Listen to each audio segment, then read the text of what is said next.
옆에 분들, 뒤에 분들에게 인사 나누시는데 한 주 동안 참 애쓰고 수고하셨습니다. 주님의 이름으로 사랑하고 주님의 이름으로 축복합니다. 좀 길어졌지요? 네, 한 주 동안 참 애쓰셨습니다. 네, 한 주 동안 참 애쓰셨습니다. 주님의 이름으로 사랑하고 주님의 이름으로 축복합니다.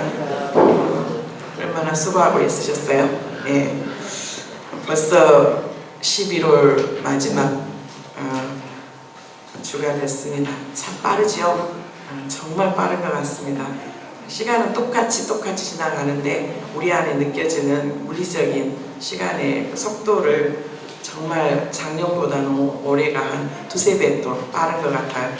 이제 이번 주를 지나면 2018년 마지막 12월 한 달을 남겨놓고 있는데 더 분주한 상황 가운데서도 좀 더 차분하게 또 정리하고 또 2019년을 맞이할 수 있는 약 한 40일도 남지 않은 것 같은데요. 그런 시간들이 됐으면 좋겠습니다.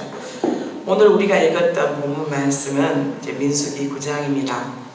민수기 9장 15절부터 23절까지 말씀인데 지금 이스라엘 백성들이 이제 이집트에서 나왔습니다. 영적으로 보면 우리가 안타깝지만 소속이 딱 두 군데예요. 이곳이냐 저곳이냐. 우리는 여러 많은 부분들 안에서 우리의 소속이 한국 사람이냐 폴란드 사람이냐 남자냐 여자냐 하고 분류를 되게 많이 시키잖아요. 그죠? 영적인 소속은 딱 두 가지, 영적인 분류는 딱 두 가지.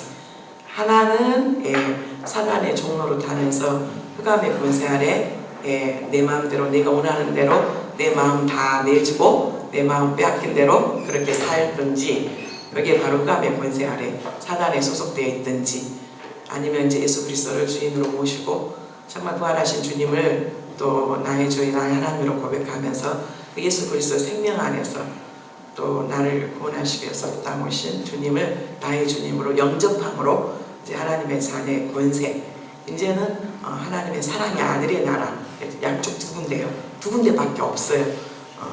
흑암의 권세 아래 사단의 종로를 타는지, 이제는 하나님의 자녀로서 하나님의 그 권세를 누리면서 우리가 살든지.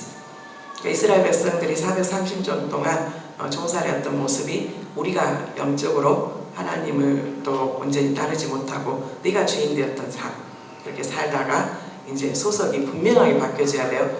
근데 안타까운 건 한 발 이렇게 교회에 드러났는데 교회의 구성원으로 있다고 할지라도 실제적인 우리의 영적인 소속이 불투명할 수가 있어요. 교회는 소속되어 있고 예배는 왔다 갔다 드리러 하는데 세상 사람들과 똑같은 방식으로 생각하고 똑같은 방식으로 사는 거예요. 그냥 세상 사람들이 이렇게 사니까 먹고 싶은 거 다 먹고 마시고 싶은 거 다 마시고 피우고 싶은 거 다 피우고 가고 싶은 데 다 가고 하고 싶은 거 다 하는 그런 삶을 살 것인가, 아니면 정말 하나님의 구별된 하나님의 자녀로서 하나님이 기뻐하지 않는 것들을 이제 다 결단함으로 십자가에 다 못 박고 다시 예수 그리스도의 생명 안에서 새로운 삶을 새로운 피조물로 살고 있는가.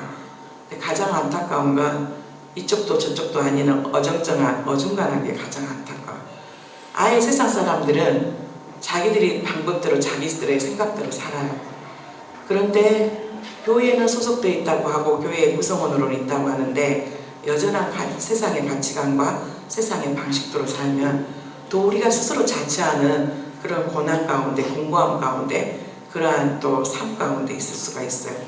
그래서 오히려 세상에 속해 있는 사람들이 별로 어려움도 없는 것 같은데 그들은 그 나름대로, 왜냐하면 이 땅에서 그렇게 살다가 지옥 보내면 되거든요. 지옥 가면 돼요. 그런데 예수 그리스도 안에서 살아보겠다고 발은 한쪽에 이렇게 드러났고 그랬는데 아직도 이중적인 생활을 하고 있는 우리에게 더 공고한 일이 많을 수 있어요. 이거는 우리가 스스로 자처하는 고난인데 그 고난을 통해서 하나님은 우리가 바뀌어지기를 원하죠. 심는 대로 거두는데 심는 원칙이요. 반드시 감나무에서는 감나무가 열려요. 감나무 안에서 절대로 사과나무 열리지 않아요. 밤나무에서 절대 밤나무가 열리지 절대 그 밤나무에서 대추나무가 열리지 않아요. 무슨 말씀이에요? 우리가 삶에 살았던 방식대로 우리의 삶의 어느 순간에 그게 열매로 나타난단 말이에요. 좋은 나무가 좋은 열매를 맺습니다. 반드시 좋은 나무가 좋은 열매를 맺어요. 지금은 아직 젊으니까, 아직 살아보니까 그렇지 않던데요. 하나님의 원리예요. 농사법이요. 그래도 감사한 건 우리가 20개, 50개의 좋지 않는 씨를 심었는데도 불구하고 그래도 하나님의 은혜는 그것을 다 거두게 하신 게 아니라 좋은 쪽으로 거둔 거 말고요. 하나님께서는 그걸 걸으시고 걸러서 정말 우리에게 필요한 깨달음을 주시기 위해서, 우리가 다시 돌이킬 수 있는 기회를 주시기 위해서 우리에게 때로는 고난을 허락하시고, 때로는이 아니라 고난을 허락하세요. 그 고난을 통해서 우리의 모습을 돌아보게 하고 순종하는 우리의 모습들 안에 다시 회개하고 기회를 주시기 위해서 우리에게 이 모양 저 모양, 자식의 일로, 경제적인 일로, 자녀의 건강의 문제로, 또 내 문제로 여러 가지 상황 안에서 다시 멈춰서서, 그 어려움이 없으면 때로는 실직으로, 때로는 시련으로, 그 어려움이 없으면 우리가 멈춰서질 않거든요. 그 어려움이 있었을 때 우리가 멈춰서요. 조금 돌아보고, 때로는 한탄도 나오고 절망도 나오고 낙담도 나오고 원망도 나오고 두려움도 있지만, 그 안에서 혹시 내가 잘못된 것들을 심음으로 인해서 잘못된 것들을 거두고 있는 상황 가운데 놓치고 있는 것은 없는가를 바라볼 수 있는 귀한 시간이 됐으면 좋겠습니다. 이스라엘 백성들이 그랬단 말이에요. 이집트에서 나왔어요. 이집트에서 나와서 이 민수기의 장면은 이 민수기 한 권 전체가 약 38년 동안의 시간을 이렇게 기록하고 있어요. 근데 놀랍게 하나님께서 이집트에서 나온 이스라엘 백성들에게 제일 먼저 하게 하셨던 게 뭐냐면 성막을 짓는 일이었어요. 1절에 한번 볼까요? 우리가 읽었던 9장 15절 1절이 아니라 첫 번째 말씀이요. 성막을 세운 날, 이 성막은 다른 말로 회막이라고도 하고요. 그때는 텐트였어요. 하나님의 임재의 상징, 그리고 임재의 장소. 하나님이 안 계신 곳이 없잖아요. 다 무죄부소하시고 안 계신 곳이 없는데, 왜 하나님은 이스라엘 백성들이 이집트에서 나올 때 빈손으로 나오지 않게 하시고 거기에서 좋은 것들은 다 가지고 나오세요. 해달의 가죽부터 시작해서 금은보화 모든 것들을 다 가지고 나오게 하세요. 광야는 말 그대로 없거든요. 근데 그것들을 가지고 나와서 하나님께서 제일 먼저 모세에게 뭐를 명령하시냐면 성막, 회막을 세우라고 해요. 그것도 하나님께서 설계를 다 해놓으시고 이렇게 여호와께서 모세에게 일러 가라사대, 그러면은 모세는 거기에 합당한 오리압 같은 사람들을 재능이 있는 사람들을 시켜서 거기 규정과 규격에 딱 맞는 길이와 넓이와 모든 높이까지도 정확하게 하나님께서 허락하신 설계도 매뉴얼을 주고 그 매뉴얼 안에서 성막을 짓게 해요. 이 성막에서 하나님을 예배하는 거죠. 그때 당시로는 제사를 드렸어요. 제사를 드리는 방법에 대해서는 이제 레위기에 자세히 나와 있고, 이제 이 민수기 안에서는 성막을 세운 날에 구름이 성막 곧 증거의 성막을 덮었어요. 알다시피 광야예요. 낮에는 엄청난 햇볕에 햇볕이 내리쬐는 그런, 또 밤에는 그 햇볕이 사라지고 어마어마한 또 추위가 엄습하는 그곳에 이제 그 성막을 구름이 덮었어요. 그리고 저녁이 되면 성막 위에 불 모양 같은 게 나타나서 아침까지 이르렀어요. 이게 우리가 그 창세기 1장에 하나님이 첫째 날 또 창조하시고 둘째 날 창조하실 때 항상 개념이 저녁이 되고 아침이 되니 첫째 날이라 그렇게 하잖아요. 이스라엘의 시간관념이에요. 그런데 맞아요. 왜냐하면 우리는 하루를 시작할 때 밤 12시, 즉 24시부터 또 하루를 시작하잖아요. 그러면 그 밤 12시가 밤이잖아요. 맞죠? 밤에 우리의 습관, 우리 한국의 문화는 아침이 되고 저녁이 되니라고 하는데, 성경적인 상황은 저녁이 되고 아침이 되니 늘 어둠에서 희망, 빛으로 내어지는 영적인 의미도 있고, 실제적인 시간 안에서도 하루를 계산할 때 24시를 지난부터 우리가 오전 12시라고 하죠. 우리가 말한 낮에 점심밥 먹는 12시는 오후예요. 그죠? 예, 이게 정확한 시간의 개념이에요. 오전 12시는 밤, 이제 이미 자고 있는 사람도 있을 것이고 잠을 자고 있지 않는 사람들도 있을 거예요. 그리고 우리가 낮에 있는 그 12시 점심밥 먹기 시작한 그 시간은 오후라고 합니다. 그래서 이 시간 안에서 저녁이 되면 성막 위에 불 모양 같은 것이 나타나서 아침까지 이르렀어요. 그리고 16절에 읽어보니까 항상 그래하여 낮에는 무엇이요? 구름이 그것을 덮었고 밤이면 불 모양이 있었는데 17절 구름이 성막에서 떠오른 때에는 이스라엘 자손이 곧 행진하였고 그 다음에 구름이 머무는 곳에 이스라엘 자손이 진을 쳤어요. 지금 하나님께서 430년 동안이나 약 5대 6대에 이르러서 이 사람들은 이집트에서 종살이를 했어요. 종이 뭐예요? 주권이 없어요. 주인이 시키는 대로 하기만 하면 돼요. 그래서 열심히 할 의도도 없고 의지도 없고 아침에 일어나서 또 그들에게 어마어마한 볏짐과 그 다음에 흙과 이제 그러면 그들은 그것을 가지고 벽돌을 만들고 성을 쌓고 하는 일들이 거의 대부분의 남자들의 하는 고역이었어요. 그러니까 사람이 오랫동안 우리가 이 폴란드에서 살면서 이제 폴란드 분하고 같이 예배드려서 또 그러긴 하지만 폴란드 안에서 굉장히 많은 변화와 그 다음에 많은 것들이 정말로 1년 빼고 30년 살았던 집사님도 굉장히 많이 변했다라고 생각을 할 거예요. 저도 18년 살았는데 2000년에 와서 지금 돌아보니까 정말 많이 변했어요. 서비스라든가 물건을 팔고 교환하는 거라든가 그 다음에 음식의 배달 문화라든가 그 다음에 그런데 아직까지도 변하지 않는 모습들이 하나가 있는데 그게 뭐냐면 사람들한테 서비스업이나 관공서에 굉장히 좀 딱딱하잖아요. 그죠? 많이 이렇게 좀 불친절한 경우가 되게 많아요. 그리고 아직까지도 오히려 손님이 왕이 아니고 주인이 왕이 되는 그런 개념들이 있고 그 다음에 관공서를 가도 민원이잖아요. 저희는 민원인데 아직까지는 민원에 대한 배려나 그게 아니라 업무하는 데 있어서 직원이 휴가를 가면 모든 것이 스톱이 되는 그런 상황들, 그래서 일이 처리가 되지 않는 그런 상황들. 근데 그게 어떤 부분 안에서 있었을까라고 봤더니 자본주의 사회로 건너오기 전에 경제적으로는 사회주의 경제적으로 하면 공산주의 안에 있었던. 그래서 공통된 그 선교사님들의 특징이 사회주의를 겪었던 나라들 안에서 오는 그런 의지나 열심히 하려고, 분명히 10사람 중에 열심히 하려고 하는 사람들이 많아요. 그리고 이제 또 그 세대를 살았던 분보다 이제 젊은 세대들이 또 굉장히 합리적인 사고와 그 다음에 굉장히 이성적인 판단으로 그 다음에 잘 하고 있는 부분도 많아요. 근데 아직까지도 변화되지 않는 그런 모습들. 우리 대한민국도 그러잖아요. 아직까지도 변화되지 않는 그런 모습들. 근데 이스라엘 백성들 안에서 그랬단 말이에요.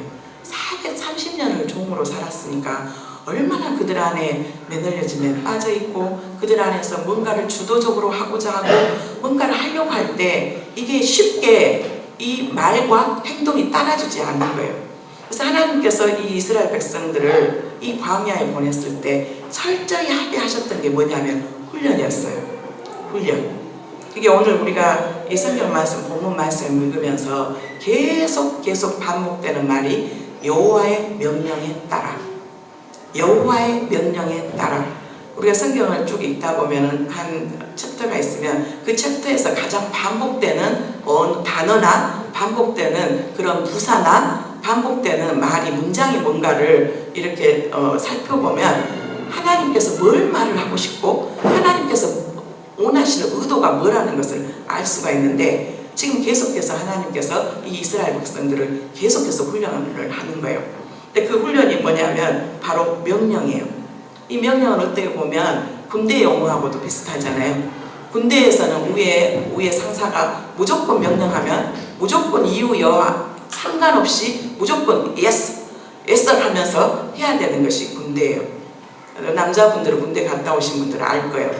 이유 없어요. 근데 요즘 젊은 사람들은 이유를 많이 단다 하더라고요. 요즘 군대 생활은 또 지금 60대, 70대 어르신들이 다녔던 그런 또 갔다 왔던 군대하고 다르게 요즘은 지금은 바로 1기하고 2기 차이, 몇 개월 전에 들어왔던 사람과 몇 개월 후에 들어왔던 사람이 또 다른 그런 세대를 살고 있어요.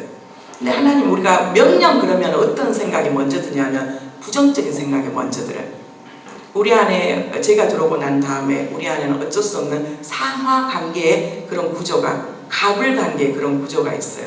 그래서 명령 딱 그러면은 나보다 더 높은 주위에 있는 사람이 나에게 시킨다라는 거 생각 안에 우리 안에 열등감과 내가 그 사람에게 군림해야 된다라는 부정적인 요소가 우리 안에 먼저 전제되어 있거든요. 명령하면 기분 나빠요. 기분 나쁘고, 우리가 부모님도 자녀에게 이야기할 때 이렇게 해 그러면 아이들 컴플레인 하죠. 엄마는 왜 그런 식으로 말해? 나한테 이렇게 부탁하면서 이렇게 해줄래? 그렇게 하고 언어를 바꾸면 안 돼요? 왜 엄마는 늘 명령적으로 말해요? 회사 안에서도 근무할 때 윗사람이 더 높은 주위에 있는 사람이 이거 해줘 그러면 되게 기분 나쁘잖아요.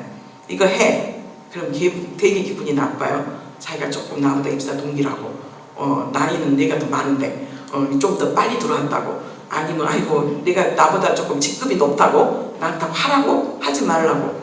그래서 우리 안에서 먼저 명령이라는 딱 단어가 떠오르면 긍정적인 것보다 부정적인 것들이 먼저 있어요. 나를 조종하려고 하네, 나를 뒤에서 배후에 나를 이렇게 자기의 뜻대로 나를 움직이려고 하는 그것들이 먼저 있어요.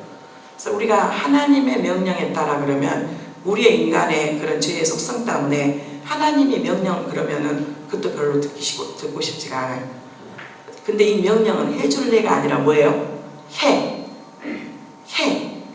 그것도 아주 강력하게 네가 생각해봐서 하고 싶으면 하고 네가 하고 싶지 않으면 안 해도 돼 있는 그런 선택의 상황이 아니라 반드시 해야 돼요.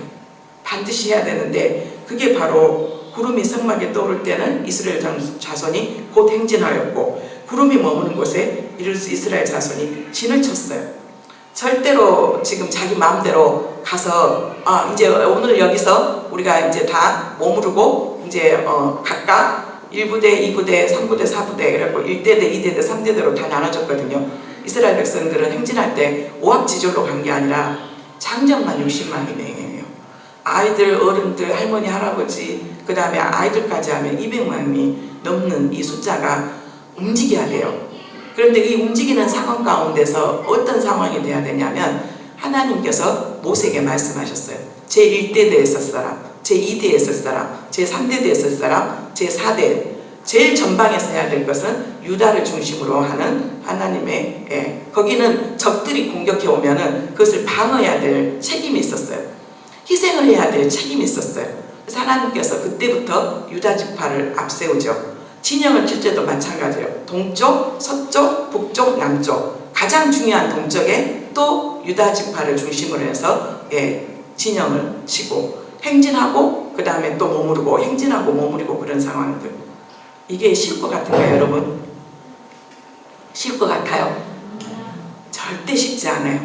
이스라엘 백성들은 지금 이집트에서 나왔고 그 다음에 하나님께서 아브라함에게 또 이삭에게 야곱에게 내가 너의 후손들에게 너의 자손들에게 반드시 가나안 땅을 주겠다고 약속했거든요.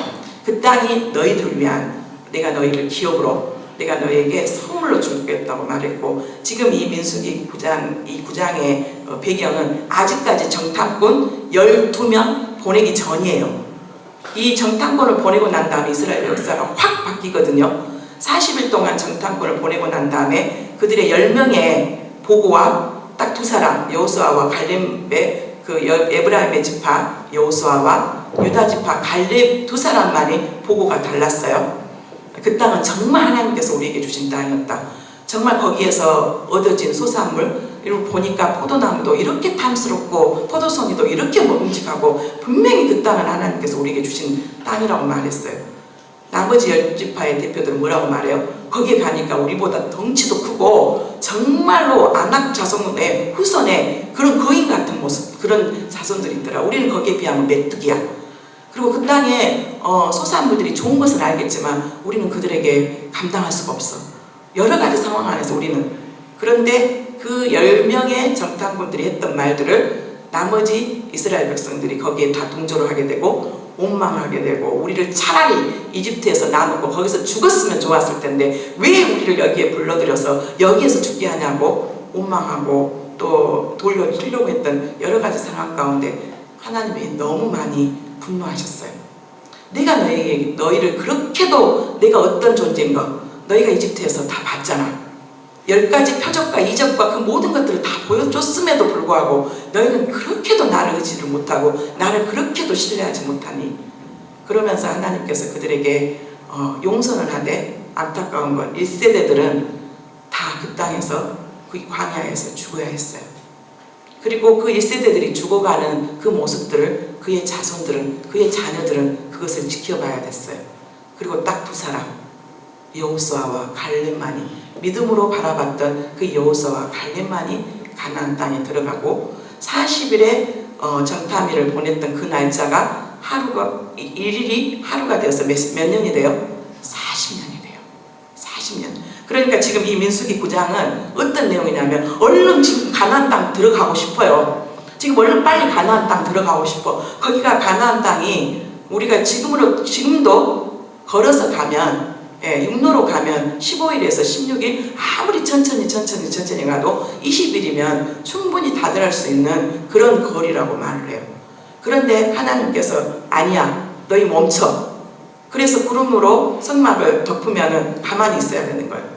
그리고 또 불기둥이 있게 되면 멈추게 되고. 그래서 18절 말씀처럼 이스라엘 자손이 여호와의 명령을 따라 행진하였고 여호와의 명령을 따라 진을 쳤어요. 너희가 절대로 한 발자국 나아가면 안 돼. 내가 하는 대로. 우리 찬양이죠. 주님 말씀하시면 내가 나아가리다. 주님 말씀하시면 내가 멈춰서리라. 이 찬양을 부를 때마다 이 말씀이 늘 기억나요. 주님 말씀하시면 내가 나아가리라. 주님 말씀하시면 내가 멈춰서리라. 그래야 했었어요. 특히 우리 한국 사람들 빨리빨리에 너무 익숙한 우리 한국 사람들. 그래서 빨리빨리가 또 그게 좋은 의미로 인터넷이 세계에서 가장 빠른 나라가 됐기는 했지만 그 빨리빨리 안에서 있는 우리 안에 그러면서 놓치는 부분도 너무 많아요. 모든 것들이 빨리빨리 하다 보니까 놓쳐버리는 게 많은데 그 놓쳐버린 것 중에 하나가 우리 자녀들의 인성이요. 우리 자녀들의 사람의 됨됨이요. 그냥 그 가정과 모든 것들은 다 결과만 점수만 좋으면 이 아이가 가정 가운데 어떤 트릭을 썼고 어떤 부정적인 방법을 행했어도 상관없어요. 그냥 공부만 잘해서 결과만 좋게 나와서 우리가 원하고 바라는 명문대학교 가면은 된다라는 것들 안에서 너무 모든 것들을 빨리빨리. 그래서 이제 중학교 2학년인데 선행학습이라는 이유로 다 중학교 거 마스터하고 이미 고등학교 1학년 거 2학년 거 하고 그래야지만이 경쟁에서 이긴다라고 해요. 그러면서 아이들 안에 애배도 부모님을 공경하고 부모님 안에서 그러면서 우리 안에서 놓쳐버린 거예요. 그러면서 같이 생활 안에서 서로를 배려하고 서로를 섬기고 서로를 바라보는 것들을 너무 많이 놓쳤어요. 우리 한국 사람들은 이 말씀 주님이 정말 말씀하시면 정말로 행진하고 주님이 정말 떠나가지 않고 거기 있으라 그러면 있어야 되는 이 상황 가운데 어떤 민족이 이스라엘 민족보다 우리가 더 팔딱팔딱 뛰었겠다라는 생각이 드는 거. 왜요? 왜? 내 지금 이렇게 가야 되는데 왜요? 그런데 자녀 3명 키우다 보니까 오는 고백이 있더라고요. 인생 길게 보자. 인생 길게 보자. 우리는 그래요. 1학년이 마치고 나면 2학년 올라가야 되고 중학교를 마치면 고등학교로 가야 되고 특별히 고등학교를 졸업을 하고 반드시 대학교에 적어도 재수까지는 그래 가능해. 그런데 삼수 사수하는 거 용납 못해. 왜냐하면 주변에 너희 집 아이 학교 안 가고 뭐 했냐. 그 다음에 또 졸업하고 나서 치중 1년, 치중 2년, 치중 3년 옆에 사람들 한마디씩 다 하거든요. 친척들이 한마디씩 다 하거든요. 너희 자녀 학교 어디 가니? 근데 아직도 그러고 있냐? 졸업한 지 언젠데 아직도 부모 안에서 캥거루 가족으로 그렇게 자녀로 있냐부터 시작해서. 그래서 들려오는 말, 체면 그런 것들로 인해서 우리는 그 상황 가운데 반드시 그 과업을 이루어야지만이 제대로 가고 있다라고 생각을 해요. 그래서 우리 자녀의 상황과 우리 자녀의 것들은 상관없이 끌고 가고, 그리고 무조건 따라와. 이게 이스라엘 엄마, 유대인 엄마와 한국 엄마의 교육의 차이라고 해요. 제가 몇 년 전에도 이야기를 했는데, 한 여자분이 미국에서 살고 있었던 한 여자분이 먼저는 초혼을 한국 남자하고 결혼을 했어요. 딸을 둘이를 낳았어요. 그런데 안타깝게 이제 결혼을 실패를 하고 두 번째 남편과 재혼을 했는데, 그 남편이 바로 유대인이었어요. 미국에 살고 있는 유대인. 그런데 처음에 남편이 한국 사람이었기 때문에 자녀도 이제 한국 아이죠. 그런데 미국에서 살다 보니까 거의 언어도 한국말 거의 못하고, 그리고 두 번째 남편과 만나면서 자기의 커뮤니티가 이제 유대인들하고 많이 만나게 된, 자녀들이 벌써 대학생들이에요. 그러면서 그분이 했던 말이 놀라웠어요. 자기가 한국 부모님들, 미국에 있는 한국 부모님이나 폴란드에 있는 한국 부모님이나 캐나다에 있는 한국 부모님이나 저기 중국에 있는 한국 부모님이나 다 똑같아요. 한국 엄마들은, 폴란드에 있는 한국 엄마도 똑같아요. 그런데 우리 한국 엄마와 유대인의 엄마의 차이가 있대요. 우리 한국 엄마들은 엄마가 플랜을 다 짜요. 우리 자녀의 모든 거. 이거 못한 엄마들 되게 많아요. 못한 엄마들 되게 많아요. 하는 것도 하나님의 은혜요. 보니까 그러더라고요. 그것도 하는 것도 그래, 못하는 것보다 낫지. 그런데 그게 나쁘다는 게 아니라 그거 안에서 가장 중요한 게 뭔데? 그거 안에서 정말 하나님을 먼저 경외하고 예배드리고 그리고 규모 있게 사는 거 안에 굉장히 중요한 부분이에요. 그렇게 하신 분들한테 박수 보내주고 싶어요. 그런데 놓쳐버린 것이 그게 하나님을 경외하고 사람과 더불어 사는 선행학습을 함으로 인해서 가장 큰 문제가 뭐예요? 학교에 선생님의 권위가 다 떨어졌어요. 이미 학원에서 다 배웠는데, 그런데 학원의 선생님하고 학교 선생님하고 가르치는 교수법이 달라. 그래서 학원 선생님은 공부 가르쳐주는 기계로 만드는 거잖아요. 가장 많은 정보와 어떻게 하면 시험을 더 잘 볼 수 있는 것들을 가르쳐주고, 학교 선생님은 혹시 그런 부분 안에서는 학원 선생님들은 어마어마한 돈을 받아야 되기 때문에 그게 그분의 일이에요. 함께 아이들과 같이 교실 안에서 배려하고 청소를 하고 그 다음에 같이 뭔가를 이뤄가는 그것은 학원 선생님이 할 일이 아니에요. 어떻게 하면 가정 가운데 그리고 결과를 이끌어낼 것인가.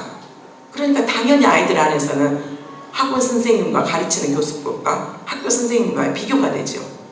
그래서 무시하고, 그래서 그냥 학교 가면 일단 출석을 안 하면 안 되니까 그 시간에 자고, 뭐라 그러면은 하고, 이 모든 것들 안에서 권위가 무너져 버려요. 그래서 한국 엄마들 안에 계획을 짜고 이런 것들 안에서 따라온 거 굉장히 중요해요. 못한 엄마들도 많아요. 저도 못해요. 그런데 거기 안에서 놓쳐버린 것들이 없나. 그런데 한국 엄마들은 이 모든 것들 안에서 무조건 따라와. 무조건. 너가 지금은 너무 힘들고 그러지만 네가 분명히 좋은 대학교 가고 나면 엄마를 갖다가 엄마 말 잘 들었다 그렇게 했을 거야. 지금은 참아. 지금 몇 년, 3년만 참아. 너의 인생이 앞으로 미래가 밝아질 거야 하면서 협박, 공갈까지 하면서 아이들을 막 끌고 가요. 그런데 유대인의 엄마는 아이에게 굉장히 중요한 부분 안에서 멘토로서 이런 길이 있고 저런 길이 있고 저런 길이 있는데, 그래도 유대인의 엄마는 아이의 특성과 잠재적인 능력과 그 다음에 달란트와 또 인생을 살아보니까 이런 부분이 있단다. 엄마도 이런 부분 안에서 조금 어렵고 불편했고 좀 실패를 했지만 이런 부분 안에서 얼마든지 엄마의 실패와 부모님의 아버지의 실패와 할머니 할아버지가 같이 하면서 시행착오와 여러 가지 것들을 이야기하면서 이런 길들을 많이 제시해주면서 멘토가 되어주면서 그것을 마지막으로 최종적으로 결정하는 것은 너의 몫이란다. 이게 한국 엄마와 유대인의 엄마의 차이래요. 그런데 지금 우리가 결과적으로 봤을 때 이 세상에서 그래도 우리 한국 엄마들 대단해요. 그 한국 엄마들의 열정과 그 열심으로 인해서 음악적인 부분이 먼저 부각이 됐어요. 세계 유명한 콩쿨들, 우리 한국 엄마들, 우리 엄마들의 열심으로 인해서 자녀들이 지금 많이 부각이 되고 있어요. 그런데 정말 그 아이들 안에서 행복할까? 어떤 자매는 첼로를 공부했던 자매인데 굉장히 유명했던 자매. 그리고 나서 이 첼로를 집 아파트 12층에서 살고 있었는데 그 첼로를 밖으로 집어 던져버리고 싶었대. 그래서 정말 이제는 성과도 좋고 좋은 대학교 갔고 나름대로 콩쿠르도 입상을 했는데 그 첼로만 보면 지긋지긋하고 그 다음 단계에 분명히 깨달아지는 은혜는 있을 거예요. 그래도 엄마가 있어서 내가 여기까지 왔지. 엄마의 수고와 엄마의 그 예씀이 분명히 깨달아질 거예요. 그 자녀도. 그런데 결과적으로는 우리가 결과 하잖아요. 결과 하잖아요. 그런데 아직까지도 세계 여러 많은 민족 중에 유대인들이 가장 뛰어나요. 가장 많은 창조적인 것과 많은 것들을 학문적으로 기여하고 각 분야에서 기여하는 노벨상을 아직까지도 우리 대한민국은 평화상 하나만 받고 있고 하나만 받았어요. 아직까지도 유대인들을 따라가지 못해요. 놓치고 있는 건 뭘까요? 함께 이야기하고 함께 토론하고 함께 결정하고 부모의 권위와 그 다음에 하나님을 경외하는 것들 아닌 것을 놓쳐버린 것들. 분명히 많은 부분들이 있지만 그래서 우리 한국 사람들 안에서 하나님이 하라 그러면 하나님이 명령하라 그러면 할까? 아니요. 지난주에 우리 주일학교 아이들한테 이 말씀 한 적 있어요. 한국에는 엄마 복음이 있대요. 여러분 들어보셨어요? 엄마 복음. 엄마 복음. 유명한 분당 우리 교회 이찬승 목사님이 담임하고 있는 그 우리 교회에 한국의 강남 그 다음에 천당 다음으로 분당이라 그러잖아요. 강남, 소초, 그 다음에 송파, 그 다음에 천당 다음에 분당. 중간고사하고 기말고사가 되면 아이들이 교회를 출석을 안 한대요. 교회를 출석을 안 해요. 중간고사가 있고 기말고사가 있으면 모의고사가 있으면 다 비상. 그래서 중고등부를 맡고 있는 전도사님들 그리고 선생님들이 전화를 해서 왜 교회 못 왔어? 그리고 다음에 교회 왔으면 좋겠다. 그러면 그들이 한결같이 하는 말이 뭐라고 그러냐면 엄마가 교회 가지 말라고 했어요. 엄마가 지금 어느 때인데 지금 네가 이러고 있냐고. 너 지금 문제집 풀라고 했어요. 엄마가 이렇게 하라고 했어요. 엄마가. 그래서 한국의 신종 언어가 하나가 우리 가끔 내가 복음이라는 말은 가끔 해요. 내가 복음. 내가 주인이에요. 내가 귀진이고 성경 말씀이 귀진이 아니고 내가 주인이 되어서 내 마음대로 하는 것이 내가 복음인데 그 내가 복음보다 더 중요한 더 막강한 파워가 있는 한국에서의 엄마 복음. 아빠는 그게 가냐면 큰일 나요. 당신이 뭘 한다고 아이 망치려고 하냐고 당신은 아무 말도 하지 말고 열심히 돈이나 벌어가서 아이 학원비만 대고 앞으로 어떻게 아이 이제 이끌어갈 것인가 어떻게 어학연수를 보내고 어떻게 또 유학을 보낼 것인가. 아빠는 아무 말도 하지 마. 아빠는 가만히 돈만 열심히 벌어다 줘. 내 정보와 내가 따라야 돼. 엄마 복음. 다른 말로 하면 아내 복음. 그래도 이게 한국의 현실이에요. 그런데 오늘 이 말씀처럼 주님께서 행진하라 그러면 행진하고 하나님께서 네 아이 지금 아니다. 그래서 그것이 견디다 못해서 너무나 안타깝게 생명을 끊는 경우도 있고 견디다 못해서 폭발해가지고 엄마 아빠의 말씀에 특히 엄마의 말에 순종하지 않고 학교를 스스로 자퇴하려면 동의서가 있어야 되잖아요. 도장 몰래 갖고 가고 찍어가지고 내버리는 그런. 그리고 맨날 며칠 나 아파서 학교 안 가. 나 아파서 학교 안 가. 우리가 다 경험하지만 내 속에 난 자식도 한 번 고집 부리면 한 번 폭발하면 어떻게 할 수가 없어요. 그런데 과연 우리는 주님께서 오늘 이 이스라엘 백성처럼 여호와의 명령을 따라 진을 치고 구름의 성막 위에 머물 동안 그의 전중에 머물고 19절에 뭐라고 말해요? 구름이 성막 위에 머무는 날에 오릴 때에는 이스라엘 자손이 여호와의 명령을 지켜 행진하지 아니했어요. 오릴 때. 그런데 20절도 계속 이어져요.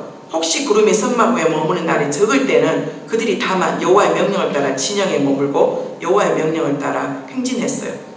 21절 같이 읽어보겠습니다. 혹시 구름이 저녁부터 아침까지 있다가 아침에 그 구름이 떠오를 때에는 그들이 행진하였고 구름이 밤낮 있다가 떠오르면 읽어볼까요? 이틀이든지 한 달이든지 1년이든지 구름이 성막 위에 머물러 있을 동안에는 이스라엘 자손이 진영에 머물고 행진하지 아니하다가 떠오르면 행진하였으니. 이틀이란 말이 무슨 말이에요? 오늘 짐 풀었어요. 오늘 이삿짐 풀어가지고 오늘 이제 한번 텐트 치고 한번 자보자 그랬는데 오늘 하루 치고 이제 텐트 치고 이제 이제 조금 하룻밤 자고 이제 그 다음날 또 하려고 그러는데 하나님이 뭐라 그러냐면 너희 떠나. 그게 이틀이요. 뭐요? 어저께 짐 풀었는데 또 오늘 짐 싸가지고 짐 꾸르라고요? 우리 해봐서 알지만 짐 풀고 짐 꾸르는 거 쉽지 않아요. 오늘 여기서 머물러가지고 진영 이제 텐트 쳐. 그래서 다 각기 자기의 텐트 안에 들어갔는데 아니래요. 그 다음날 이틀인데 바로 또 짐 싸래요. 이런 상황이에요. 내가 이제 한국에서 발령 받아가지고 폴란드 왔는데 폴란드 와가지고 이사 오려면 얼마나 힘들어요. 아이들 모든 것들 다 서류 준비해야 되지, 컨테이너로 짐 보내야 되는데 이 딱 폴란드 왔는데 부임하자마자 회사에 어려움이 있어가지고 이틀 만에 다시 다른 데로 가래요. 기가 막히고 팔짝 뛸 일 아니에요? 얼마나 기가 막히고 팔딱 뛸 일이에요. 그래 그나마 이틀이 가장 한 달 정도는 그래 한 달 정도 근데 이제 한 달 정도 되면 이제 지겨워. 그런데 그것이 뭐냐면 1년이든지 왜 이제 이번에는 1년인데 이제 우리는 보면은 다 봐봤자 나무가 있어요 아니면 풍경이 있어요. 그래도 나무가 있고 그러면은 새싹이 돋네 열매가 맺었네 단풍이 들었네 하면서 이렇게 보고 있으면 되는데 1년 동안 바라보는 곳이라면 광야예요. 광야. 달라진 거 하나도 없고 그런 가운데서 1년을 있으래요. 너 꼼짝 말고 있어. 승진할 때 좀 승진도 좀 해주고 좋은데 네 그냥 거기에서 더도 말고 가만히 거기서 그 자리에 있어. 좀 부서도 좀 옮겨주고 좀 어떤 상황이 돼가지고 일만 하고 있으면 주일학교 교사도 계속 2학년만 하다 보면 힘들어. 이제는 한번 조금 고학년도 좀 해봤으면 좋겠고 그랬는데 그대로 2학년 하십시오 그러면은 화나잖아. 내가 지금 몇 년째 하고 있는데. 지금 이스라엘 백성들 안에서 이틀이든지 한 달이든지 1년이든지 이게 그냥 우리가 그냥 성경으로 읽어서 그렇지 그 형편에 한번 들어가 보세요. 우리 상황 안에서 이리 가라 그러고 저리 가라 그러고 그것이 이틀 아주 짧은 시간에 아니 정말 내가 필 받았다니까요 좀 낫게 해주세요. 그런데 가만히 멈춰있어. 이제 좀 제발 좀 떠났으면 좋겠는데 왜 아직까지도 이 구름 구덩을 이렇게 덮고 있고 우리를 꼼짝 못하고 하겠는 거야. 진짜 지겹다. 아니 이제 막 쉬었는데 또 떠나라고. 진짜 미치고 활짝 뛰겠네. 이게 우리의 모습이에요. 지금 우리 안에서 가장 가운데 그러죠. 여기 온 지 몇 년이나 됐다고 다시 기임하라고 그래. 왜 이제 막 적응하려고 그러니까 딱 좋을만 하니까 아이들도 학교 가가지고 딱 친구들 만나서 나도 이 생활에 딱 좋다 그러는데 들어오래요. 난 지금 이거 빨리빨리 이거 학위 논문 얼른 빨리빨리 해가지고 이거 마무리하고 그 다음에 인생을 좀 살아야 되는데 아이고 아직도 더디네요. 좀 사업이 좀 피고 막 그랬으면 좋겠는데 회사도 지금 여러 가지 상황 안에. 그런데 이게 이틀이 되고 한 달이고 1년이든지 구름이 성막 위에 머물러 있을 동안 이스라엘 자손이 진영에 머물고 행진하지 아니하다가 떠오르면 행진하였으니. 한번 입장을 갖고 생각해 보세요. 이게 우리 안에서 다 내가 좀 이제 여기는 좀 익숙해요. 이제 여기서 조금 익숙하면서 이제 좀 살만하니까 또 다른 데로 가라 그러고 좀 가고 싶은데 또 있으라 그러고 이제 좀 하면 다른 나라에 가고 좀 한번 살아봤으면 좋겠고 나도 조금 저쪽 서유럽 쪽에도 한번 가서 살아봤으면 좋겠고 이제 한국 본사 들어오면 이제 아이들 교육을 위해서 좀 영어권 나라 저 미국이나 그런데 좀 가갖고 살아봤으면 좋겠는데 아니면 조금 물가 좀 싼데 그래도 아니야. 그러면서 우리 마음대로 옛날이었으면 좋겠고 저 나라였으면 좋겠고 이 가정이었으면 좋겠고 저 가정이었으면 좋겠고 이 남자 좀 만났으면 좋겠고 이 여자 만났으면 좋겠는데 하나님이 아니래. 물어보면서 아니라 그러면 얼마나 감사해요. 그런데 이게 우리가 정말 하나님의 명령에 따라서 정말 가라면 가고 멈추라면 멈추고 이 훈련 잘 될 것 같아요? 아니요. 그런데 우리가 정말 다시 한번 기억하고 또 왜 하나님이 이렇게 우리한테 명령하면서 이렇게 명령까지 하면서 우리에게 이렇게 말할까? 호세아 5장 1절부터 7절 말씀이에요. 우리는 하나님에 대해서 얼마나 잘 알고 있을까요? 호세아 5장 6절 7절의 말씀에 호세아 선지자를 통해서 우리에게 말씀해요. 지금 오늘 계속 반복되는 것이 여호와의 명령에 따라 여호와의 명령에 따라. 호세아 5장 6절 7절 말씀 한번 읽어볼까요? 내 백성이 호세아 5장 6절 7절 참고 말씀 성경책 가지고 계신 분들 찾으시고요. 늘 제가 반복이 돼서 말씀드립니다. 성경책 가지고 다니세요. 예, 호세아 5장 6절 7절. 호세아는 구약성경 저 뒤편에서 찾아보는 솔선지서의 첫 번째 책이에요. 호세아. 호세아 5장 6절 7절인데요. 성경책 가지고 있는 분들은 같이 읽어주시고 없는 분들은 들어주시면 되겠습니다. 내 백성이 지식이 없으므로 망하는도다. 호세아 5장 6절 7절이에요. 4장입니다. 4장 내 백성이 지식이 없으므로 망하는도다. 내가 지식을 버렸으니 나도 너를 버려 내 제사장이 되지 못하게 할 것이요 내가 내 하나님의 율법을 잊었으니 나도 내 자손들을 잊어버리리라. 그들은 번성할수록 내게 범죄하니 내가 그들의 영화를 변하여 여기 되게 하리라.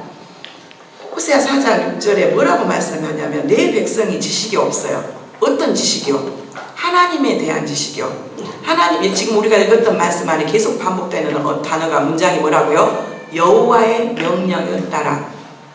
우리 요즘 조금 좋지 않는 표현인데 단어가 하나 요즘 가장 많이 유행하는 단어 중에 하나가 꼰대라는 말이 있어요. 여러분 꼰대 아세요? 꼰대 아세요? 많이 좀 젊은 세대가 쓰는 말인 것 같아요. 어떤 말이냐면 꼰대 아시죠? 꼰대가 젊은 사람들이 어른들이 자기한테 누군가에게 말을 하는데 그 말이 결코 틀린 말은 아니야. 틀린 말이 아니고 맞는 말이야. 그런데 우리의 사정, 우리의 형편, 이 시대에 걸맞지 않는 말들을 함으로 인해서 내가 생각할 때 이건 시대에 안 맞아. 내가 생각할 때 이거는 듣고 싶지 않아. 그런데 그 말이 틀리지는 않아. 그런데 그것을 강요하고 그것을 억지로 하라고 강요하는 그 어른들을 세상 요즘 젊은이들이 뭐라고 말하냐면 꼰대라고 해요. 그런데요, 이 꼰대라는 말이 저는 드는 생각이 우리가 하나님을 대할 때 꼰대라고 생각한다는 생각이 들었어요. 하나님 성경 안에서 우리에게 순종을 요구하고 명령하라고 그럴 때 우리는 일단 기분이 나빠. 그것도 이제 목회자를 통해서 이제 말하잖아요. 리더 세운 목자를 통해서 말하잖아요. 기분 나빠. 내 방법대로 내가 살고자 하는 내 주관이 뚜렷한데 이렇게 하래. 근데 그 말이 틀리지는 않아. 그런데 하고 싶지 않아. 왜? 내 자아가 더 크거든요. 내가 생각한다는 것이 더 옳거든요. 그런데 왜 하나님께서 이스라엘 백성들에게 여기서 이틀 동안 머물러 있어? 여기서 한 달 동안 머물러 있어? 여기서 1년 동안 머물러 있어? 라고 했을까요? 놀랍게요. 이스라엘 백성들이 전진할 때 주변에 있는 부족들이 있었는데요. 이 부족들이 이스라엘 백성들보다 훨씬 더 강력한 무기와 이 지금 이스라엘 백성들은 430년 동안 광야에 나와가지고 오합지졸이에요. 그들이 군대로서 군인으로서 훈련을 받아봤겠어요? 종살이 했다니까요. 종이었어요. 하는 거라고 벽돌 굽고 하는 거라고 것은 건축에는 모르겠어. 조금 시키는 대로 했기 때문에 벽돌 만들고 쌓고 하는 것들 안에서는 조금 더 일가견이 있을지 모르겠지만 전쟁에는 완전히 전술을 배웠겠어요. 전략을 배웠겠어요. 오합지졸. 그러고 있다가 나왔던 이들이 가는 곳마다 호심탐탐 이 이스라엘 백성들을 이제 전쟁을 해서 죽이려고 하는 사람들이 너무 많은 거예요. 부족들이. 그런데 하나님께서는 우리는 이것밖에 안 봐요. 근데 하나님은 전체를 봐요. 그 대적하는 그 부족들이 어떤 전술을 쓰고 있고 어떤 상황들 안에서 이 이스라엘을 초토화시켜버릴 것을 하나님은 알고 계셔서 너희가 여기서 머물고 있어.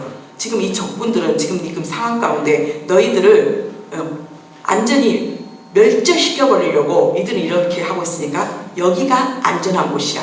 여기서 이틀 있어라. 그들은 좀 무방비 상태야. 얼른 그럴 때 너희가 빨리 전진해. 하나님께서 그들 모든 것들을 다 파악하시고 그들에게 이스라엘 백성들에게 가장 좋은 걸로, 가장 좋은 방법으로, 가장 좋은 때를 그리고 너희들 지금은 또 다시 정비할 때고 다시 또 모세가 또 그 모든 것들을 전달하게 되면 다시 부족했던 것들 보충하고 그런 모든 상황들을 하나님께서는 정말 하나하나를 전체를 보시면서 지금은 머물러 있는 것, 지금은 이렇게 하는 것, 결국은 뭐예요? 하나님의 명령은 자녀인 우리에게 가장 좋은 것을 주시기 위해서 하나님께서 명령하신 거예요. 하나님은 꼰대가 아니라는 말이에요. 그렇게 해가지고 우리를 그냥 골탕 먹이고 우리를 개훈련 시키듯이 공 막 던져가지고 물고 와 그러면은 또 가갖고 와고 탁 물고 와서 내 수중 안에서 내가 원하는 대로 그렇게 하는 인간이 아니라는 말이에요. 하나님은 이 이스라엘 백성들을 이집트에서 끌어내서 내 민족이 되게 하고 내 자녀가 되게 하고 내 새끼들이에요. 내 새끼들에게 하나님께서 왜 그들을 어려운 공경으로 몰아내겠어요? 육신의 부모도 좋은 것을 주려고 하는데 왜 하나님께서 우리에게 머물러 있으라 그러면 이유가 있고 그렇게 하라 그러면 1년 아니면 한 달 아니면 이틀 빨리 움직여. 안 그러면 뒤에서 공격을 와서 너희들 칠 수도 있어. 그래서 지금은 전진해야 될 때야. 그리고 머물러. 하나님께서 모든 것들을 통찰하시고 모든 것들을 아시기 때문에 천지전능하신 하나님께서 이들에게 있는 거예요. 그러니까 때로는 하나님께서 우리에게 지금 나 여기 있고 싶은데 한국으로 가라 그러고 나 여기 있고 싶은데 이런 상황 가운데 이르라 그러고 나는 우리 아이를 이 학교에 보내고 싶은데 하나님 저 아이 저쪽에 보내라 그러고 나는 지금 이러고 싶은데 이러라고. 근데 지금은 우리가 할 수가 없어요. 그런데 시간이 지나놓고 나면 왜 하나님께서 그렇게 하셨는가? 왜 하나님께서 나에게 그렇게 하셨는가를 우리가 분명히 이해할 때가 있을 것이고 혹 다 모르고 하나님을 만나러 갔을 때도 있을 거예요. 그때 가서 물어보세요. 그런데 우리가 늘 기억해야 될 거, 이 백성들이요 지식이 없음으로 망했어요. 하나님을 몰라요. 하나님 우리만큼 알아요. 꼰대라고. 지식을 버렸으니 나도 너를 버려 내 제사장이 되지 못하게 할 것이오. 제사장은 하나님과 이스라엘 백성들 안에 중간 역할도 하지만 민족적으로 하면 이스라엘과 이방인들 사이에 하나님께서 이스라엘을 제사장 나라로 역할을 하게 하면서 그들에게도 복을 주시기 위한 하나님의 뜻이에요. 네가 내 하나님의 율법을 잊었어요. 이 율법은 우리가 구약에서만 이야기를 하지 왜 신약에서도 율법을 이야기를 하냐고. 예수님 말씀하셨어요. 내가 율법을 폐하러 온 게 아니라 뭐 했다고요? 율법을 완성하러 왔다고 했어요. 구약의 율법과 신약의 율법은 사랑이라는 온 마음으로 하나님을 사랑하고 이웃을 내 몸과 같이 사랑하라는 내용으로 똑같아요. 이들은 하나님을 버렸어요. 하나님의 사랑을 외면했단 말이에요. 이웃을 배려하고 이웃을 바라보는 것도 버렸어요. 나도 내 자녀를 잊어버리로다. 이거 역설법이에요. 항상 성경 안에서 하나님 내가 너를 버리겠다. 내가 너한테 그랬다 그러면 이 말은 정말 하나님이 나를 싫어서가 아니라 이 정도로 아버지가 아프다는 말이에요. 이 정도로 내가 속상하고 우리가 자녀들이 우리 말을 안 들을 때 마음 아프잖아요. 하나님도 똑같아요. 우리보다 더. 그러니까 성경 안에서 구약에 읽을 때 하나님이 나를 막 버려버린다 그러고 막 내가 너를 기억한가 보라 그러면 이걸 역설법 반대로 들으세요. 이 정도로 하나님의 마음이 아프시구나. 이 정도로 하나님이 우리를 간절히 찾고 우리를 이렇게도 찾으시구나라고 반대로 들으세요. 남편들이 말할 때, 말 안 할 때 남편을 사랑하게 되면 남편이 말하지 않는 내면의 소리가 들리잖아요. 안 먹고 싶다 그러면 그것이 먹고 싶다는 말이 될 수도 있고 안 가겠다 그러면 다 필요 없다. 나한테 용돈 안 보내줘도 된다. 부모님 전화하면 막 그러잖아요. 그럼 보내주란 말로 들려지고 부모님의 말이 철이 들면 들려지잖아요. 마찬가지예요. 그런데 놀라운 것은 뭐냐면 7절이요. 그들은 번성할수록 내게 범죄하리니 내가 그들의 영화를 변하여 욕이 되게 하리라. 희한하게 우리의 삶이 절 잘되고 그러면 하나님 앞에 감사하고 하나님 앞에 돌아와야 되는데 희한하게 우리는 내 방법대로 잘됐다고 생각하고 내가 더 어려움 없이 우리 자녀들이 그 다음에 내가 원하는 계획대로 막 갔어요. 아이는 너무 불행하고 너무 행복하지 않아. 그리고 내 모든 상황들이 내 상황대로 막 이끌어가는 것 같아요. 근데 거기에 진정한 하나님의 뜻이 있었고 정말 하나님의 마음이 있었을까? 좀 하나님이 정말 기뻐하는 일일까? 근데 우리는 놀랍게 번성하면 할수록 그것이 나의 교만이 되고 내 자랑이 되어서 하나님을 버릴 때가 있어요. 우리 혹시 그래서 지금 현재 잘 나가고 있는 분들이 계시다면 내가 혹시 놓치고 가고 있는 부분은 없는가 바라볼 수 있었으면 좋겠고 지금 힘들다고 한다면 주님께서 분명히 나에게 들려주고자 하는 말씀이 있을 거야. 주님 나에게 주시는 여호와의 명령이 뭘까? 그래서 오늘 이 말씀 안에서 세 가지를 생각했으면 좋겠어요. 첫 번째는 하나님을 무조건 우리가 신뢰해야 되겠습니다. 주님을 온전히 신뢰하기를. 반드시 무조건 신뢰하고 따라. 무조건이요. 무조건. 그냥 계산해보고 아니라 머리 굴려보고 아니라 주판 해보고가 아니라 계산기 두드려봐서가 아니라 무조건 신뢰해야 됩니다. 왜냐하면 하나님께서 모든 것을 통찰하세요. 모든 것을 아세요. 그리고 책임져 주세요. 그리고 하나님의 명령에 따라 갔을 때 안전해요. 하나님이 이틀 있으라면 이틀 있고 한 달 있으라면 한 달 있고 1년 있으라면 1년 있을 때 그 외부로부터 오는 참 호심탄탄 노리고 있는 그 이스라엘의 대적들을 막아주시고 하나님께서 방패가 되어주세요. 안전해요. 하나님의 명령을 따를 때. 그 다음에 두 번째, 우리는 가끔 나를 좀 인도해줬으면 좋겠다라고 생각할 때 있죠. 가끔 가다가 너무 답답할 때 강력하게 나를 좀 누군가 이끌어줬으면 좋겠다. 나를 조금, 내가 이제 너무 지쳤어. 나를 조금 강력하게 이끌어줬으면 좋겠는데 그 강력하게 이끌어주는 것이 하나님의 말씀을 통해서 우리에게 이끌어주시거든요. 그런데 우리가 말씀 안 읽는데, 날마다 말씀 안 읽는데 하나님은 우리에게 향한 계획도 뜻도 뭔지 모르고 어떻게 가요? 그래서 하나님 앞에 무조건 신뢰하기를 원하고 하나님이 나를 좀 이끌어줬으면 좋겠다. 사람이 나를 이끌었는데 한계가 있잖아요. 그때마다 날마다 말씀을 붙잡으십시오. 그래서 그 가이드북이 우리가 지금 계속해서 매일 성경을 하고 있어요. 아주 조금만밖에 안 되는 분량이지만 거기에서 내가 오늘 적용해야 될 말씀이 뭐가 있고 오늘 나에게 들려주시는 말씀이 뭐가 있을까? 예. 그리고 두 번째 포함해서 어떤 환경 가운데서도 순종하시기를. 어떤 환경 가운데서도. 아까도 호세아에서 말씀했지만 잘 나갈 때 순종하기 쉽지 않아요. 잘 나갈 때 하나님 앞에 모든 것 주권을 의탁하고 주님께서 하셨다라고 하기 힘들어요. 그때부터 막 성공으로 나아가잖아요. 그럼 그때부터 이제 우리는 속도를 우리가 스스로 제어하기가 힘들어질 경우가 있어요. 오히려 안 될 때는 마음이 좀 심령이 가난해져 가지고 하나님 앞에 물으려고 하는 마음도 있는데 지금 잘 나가고 있다고 생각할 때 남편이 승진을 하고 연봉이 올라가고 자녀들이 생각외로 여러 가지로 잘 되고 있다면 그때 더 겸손하시고 더 주님을 의지하고 더 기도하고 나태해지지 말고 방심하지 말고 그 다음 단계를 위해서 하나님 앞에 기도했었으면 좋겠고요. 그 다음에 정말 우리 안에서 늘 기억해야 될 것, 나의 뜻과 맞지 않아도 나의 계획은 이건데 다 기억해놓고 하나님 사인만 해주세요가 아니라 하나님 이런 것들을 계획을 세우지 말라는 말이 아니에요. 이 계획이 하나님의 뜻에 합당하시다면 이루어주시고 이 계획 안에서 하나님의 뜻이 아니라면 제가 내려놓을 수 있는 훈련도 할 수 있게 해주세요. 정말 어떻게 보면 우리는 이스라엘 백성들처럼 이 땅에 사는 우리 모두가 나그네의 삶이에요. 나그네의 삶이고 한 치 앞도 내다볼 수 없는 저희들의 삶이에요. 이 모든 것들을 누가 제일 잘하신다고요? 하나님께서 가장 잘하세요. 하나님께서 가장 잘하세요. 분명히 우리에게 주시고자 하는 그 여정 가운데서 하나님은 우리를 인도하시기를 원하세요. 보호해 주시기를 원하세요.